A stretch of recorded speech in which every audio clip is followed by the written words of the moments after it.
Complétons maintenant notre visite des possibilités de mise en page. De retour dans mon tableau, je peux regarder d'abord l'onglet « Mise en page ». Je le sélectionne et là, je retrouve un ensemble d'icônes qui m'auraient aussi permis directement de régler les marges, par exemple en choisissant marge étroite, de régler l'orientation, comme portrait ou paysage, je garde bien sûr le paysage, éventuellement le format du papier, je garde bien sûr A4. Je peux rendre visibles les sauts de page ou même insérer moi-même un saut de page, exactement comme dans Word. Je propose de me rendre maintenant dans l'onglet Affichage. Tout à fait à gauche de l'onglet Affichage, j'ai trois possibilités intéressantes. Par défaut, nous sommes dans l'affichage normal. Je vais choisir la deuxième icône avec saut de page.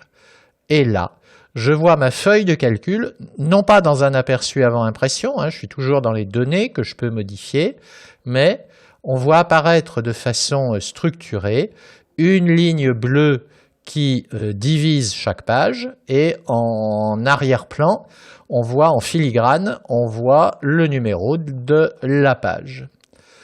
Je peux aussi choisir la troisième icône qui s'appelle mode d'affichage, mise en page.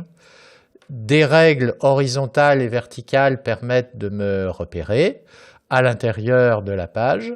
Je peux éventuellement, en cliquant sur ajouter un en-tête, directement donner le texte d'un en-tête. Par exemple, le fichier des fournisseurs. Je peux décider, toujours dans l'en-tête, je clique sur la zone de droite de l'en-tête, je décide d'insérer la date actuelle. Je fais un espace et j'insère l'heure actuelle. Ainsi, mon impression sera horodatée. Je reclique à l'intérieur d'une cellule pour revenir sur ma feuille et avec la molette de ma souris, je descends vers le bas. Et vers le bas, de la même façon, je peux, de façon très conviviale, ajouter un pied de page. Donc si je clique sur pied de page, je reviens là-haut dans le ruban sur l'onglet création, le dernier onglet, qui outils en tête et pied de page, il vient d'apparaître, et je peux par exemple insérer le nom du fichier.